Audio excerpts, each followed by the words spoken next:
Bismillahirrahmanirrahim. Assalamualaikum warahmatullahi wabarakatuh.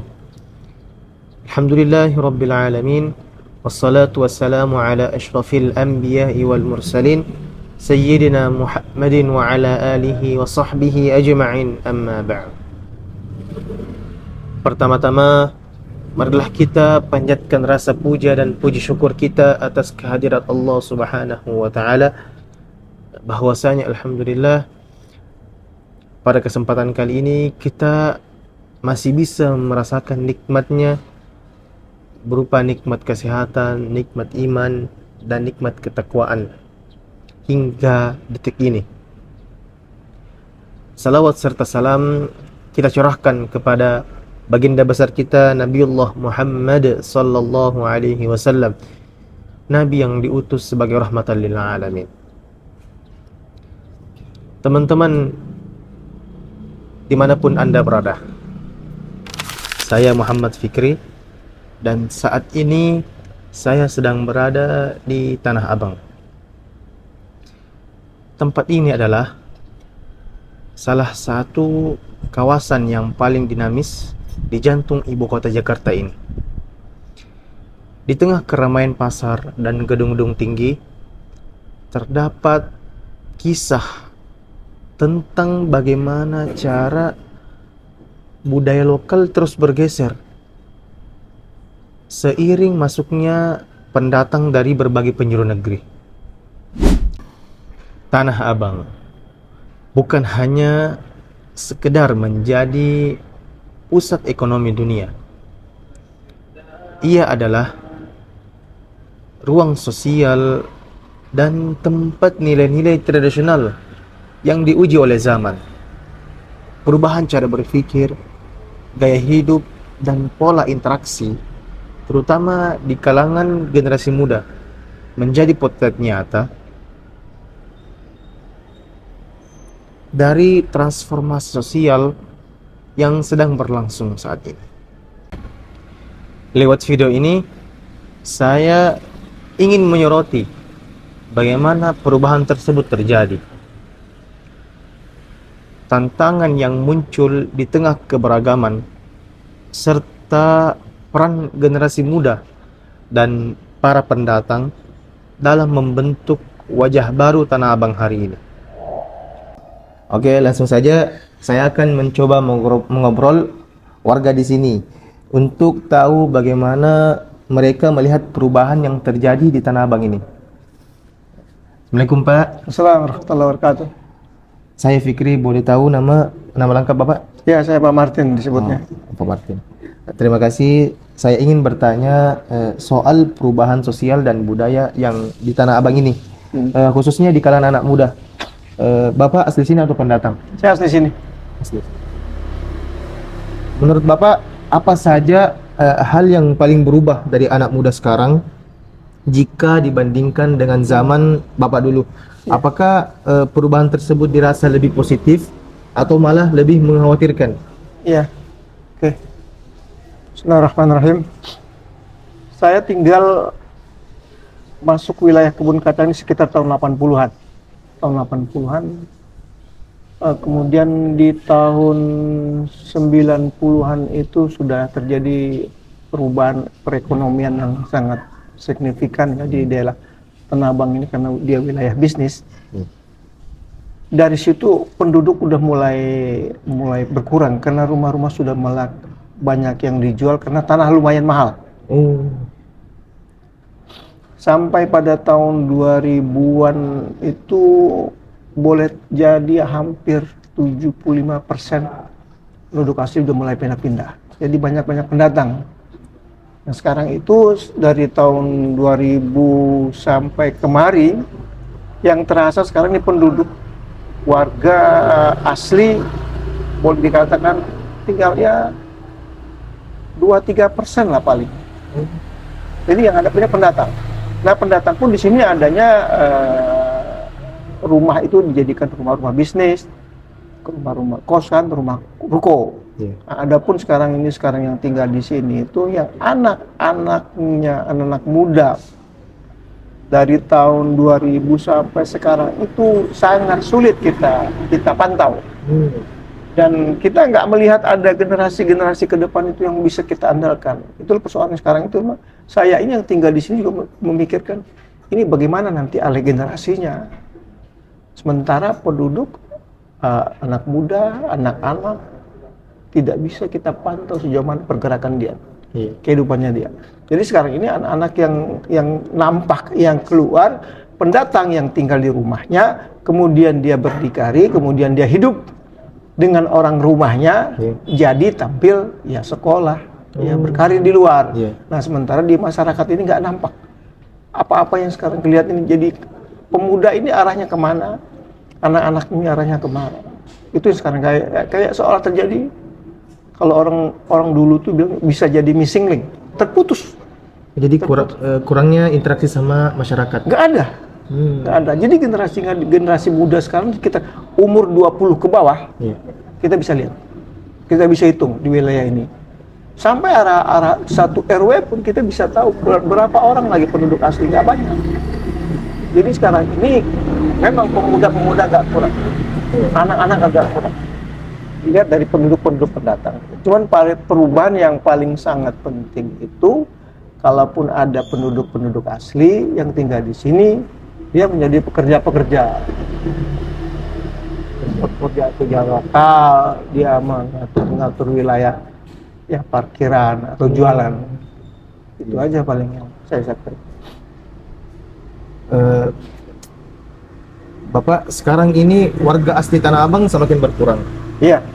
Menurut Bapak, apa pengaruhnya terhadap generasi muda dan keberlangsungan budaya lokal di sini?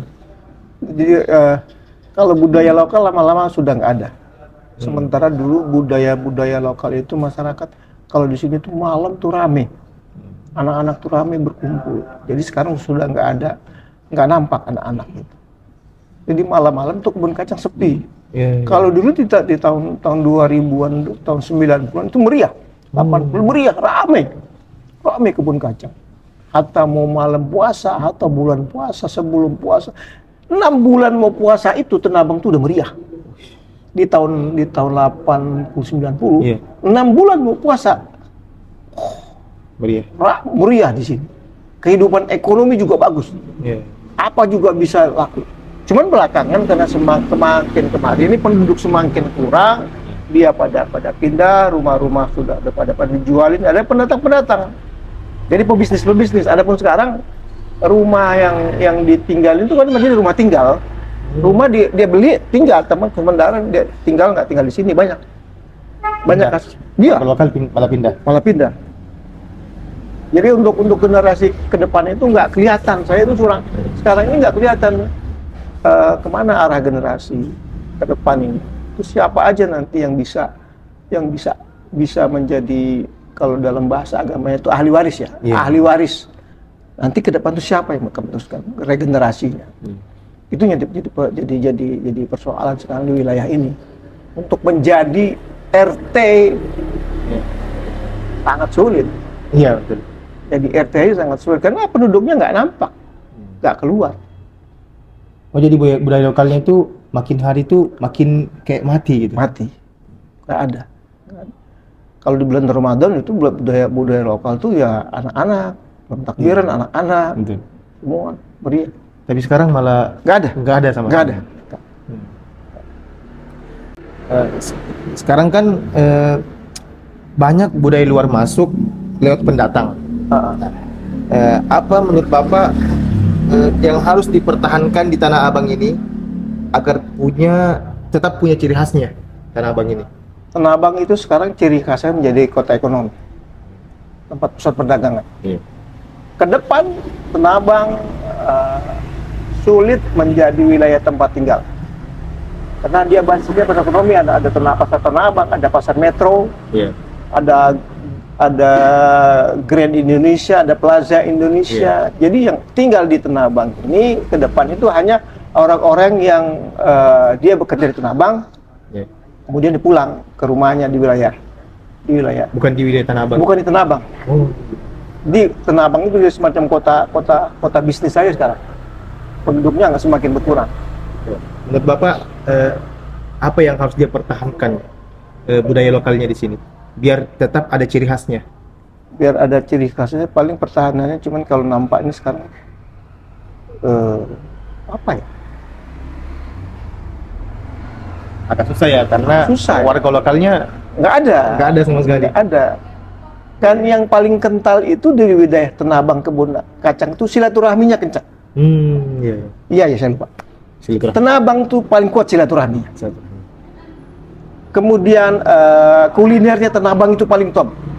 Kalau Tenabang Kebun Kacang itu dari dulu tuh kulineran makanan tuh paling top. Nggak ada orang kemana-mana cari Tenabang. Atau di bulan Ramadan dia punya ciri khas. Nah, budaya-budaya Tenabang itu karena Tenabang dulu mayoritas itu Betawi. Iya, betul. Betawi. Ada Betawi, ada Arab, Arab Yaman. Iya. Nah, sekarang ini Tenabang itu udah bercampur Makassar, Banjar, Padang. Betawi udah nggak ada. Betawi di belakang udah habis. Ini bisa masuk. Ini sangat minim. Habis. Paling saya bilang paling tinggal 1% orang Betawi di sini. Yang 1% itu boleh dikatakan dia cuman ya bang tidur di sini. Iya. Udah nggak tinggal di sini, habis. Jadi nggak nampak ke depan itu bagaimana budaya Tenabang itu. Cuman Tenabang itu ke depan tuh cuma jadi kenangan. Iya, betul. Karena regenerasinya aja nggak muncul sama sekali. Iya, betul. Tenabang tuh dulu top tuh. Setiap masjid tuh ada pengajian, Masjid. ada taklim. Iya. Seminggu tuh 2 sampai 3 kali. Taklimnya tuh taklim kitab. Ulamanya banyak. Setiap masjid itu ada kajian kitab. Iya. Nggak kekurangan. Jadi semenjak itu udah hilang, ustadz guru-guru juga udah pada meninggal, semakin habis. Di ke depan itu Tenabang cuma akan menjadi kota. Sekarang ini akan menjadi kota bisnis. Iya. Kayak rumah-rumah tinggal, koru-koru, jadi pasar. Itu yang sekarang nampak. Kalau untuk generasi nggak nampak di sini bagaimana bisa tumbuh berkembang. Berarti hanya untuk dikenang aja ya. Hanya dikenang aja Tenabang sekarang. nanti ini. Tenabang akan jadi kenangan dong. Karena Tenabang itu memang dulu orang besar, orang terkenal. Tenabang itu jago pesilat, Iya. silat Betawi, top, guru agama, ustadz. Cuman sekarang nggak ada. Kalau dulu kegiatan banyak di Tenabang. Latihan silat, latihan drum band, organisasi, hidup. Justru sekarang Habis. itu habis sama sekali. Habis. Nggak ada. Jadi sekarang tuh orang-orang yang bahkan yang mengelola tempat-tempat masjid itu boleh dikatakan orang-orang aslinya nggak ada. Iya. Sudah beralih semua. Ya oke, terima kasih Pak atas waktunya dan jawabannya. Oke. Semoga sehat selalu dan budaya Tanah Abang ini bisa coba kita lestarikan ke depan. Betul. Ya, kasih sama-sama. Insyaallah. Setiap sudut Tanah Abang punya cerita. Dari pasar yang riuh sampai gang sempit yang penuh kenangan. Semuanya menjadi saksi bagaimana zaman terus berjalan.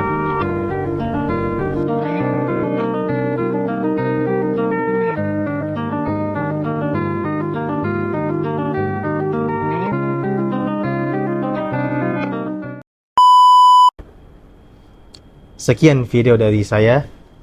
Saya Muhammad Fikri, pamit undur diri. Wassalamualaikum warahmatullahi wabarakatuh.